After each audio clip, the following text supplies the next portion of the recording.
Well, there's big news in the world of whiskey. The United States federal government has made a new designation of whiskey, and that is American Single Malt.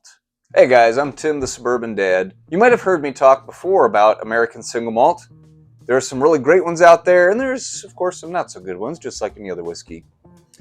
In recent years, it has really taken off, and now it's finally getting the official attention that it deserves. Back in 2016, the American Single Malt Commission was formed, and they have been working towards getting this designation in place. So, first of all, let's go over what is this designation exactly.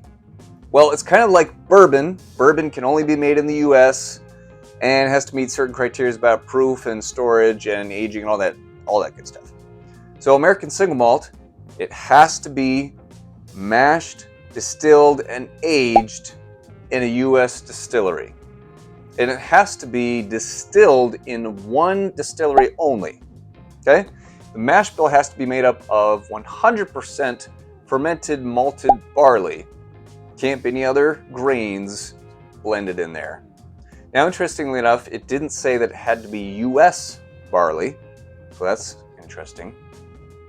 It can only be distilled up to 160 proof, and it has to be bottled at least 80 proof. So similarities between bourbon and American Single Malt there. Now, what's interesting, there's definitely some differences as well. American Single Malt, you can take a little bit more liberty with the way that it's stored and aged. Now, it has to be aged in American oak, but that can be a used American oak barrel, it can be a new uncharred barrel, or it can be the standard new charred American oak barrel. Another huge difference is legally they're allowed to add caramel color to the whiskey. What? Which to me is really off-putting. I don't want any crap in my whiskey other than what comes from the barrel itself. So I'm surprised that they allowed that. It does say that they have to add that on the label. If there's caramel color, they have to say so on the label. But even still, that is a very skeevy way of doing things if you ask me.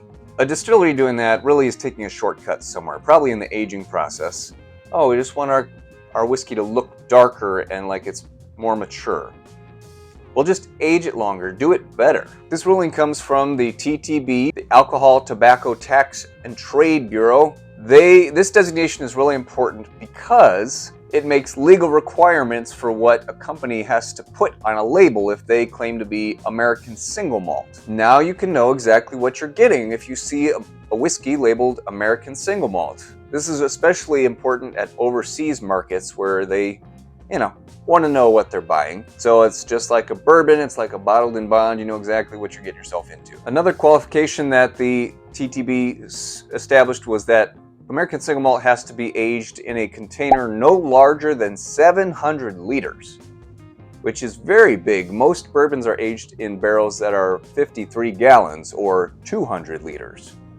So a 700 liter barrel is just wild to think about. I've had a handful of American Single Malt so far, and there's been some that I'm really a fan of. So the two brands that I've enjoyed the most are Balcones and Westward. So Balcones is a Texas company. I've had some great whiskeys from them, American Single Malts, including their Pilgrimage release from 2021, their Lineage, which is kind of their bottom shelf American Single Malt, which is actually amazing. I've had a single barrel pick of their flagship Single Malt. So it's cask strength. That was really good. Westward has made some great stuff as well. I love a good cask strength whiskey. They're based out of Oregon.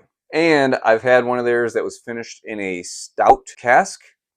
That was amazing. Now, like I mentioned, American Single Malt has become a growing trend, which means there have been some not so great results as well. I've had American Single Malt from Jack Daniels, from Jim Beam, and from Yellowstone. In other words, Limestone Ranch Distillery. The Jack Daniels was their special release in 2022, and it was finished in Oloroso sherry. It was a mixed bag for me on that one. At first it seemed pretty good, heavy on the sherry, but then when I came back to it, it wasn't so great. Ultimately, I realized it just wasn't very good. Jim Beam, they released their Clermont Steep. Same thing there. The whiskey was just average at best, and the price tag was pretty high. It was like 60 or 70 bucks. It just was not worth it either. And Yellowstone, they released their American Single Malt last year. That was pretty much garbage. I could not stay in more than a first glass of it. So it seems like the craft distilleries are really killing it with the American Single Malt scene. The big companies have yet to figure it out, in my opinion. So have you tried any American Single Malt? What's been your experience? If you haven't, I challenge you to try some. Like I said, Balcones and Westward are two that I would start with. Hard to go wrong there. Thanks for watching. Until next time, cheers!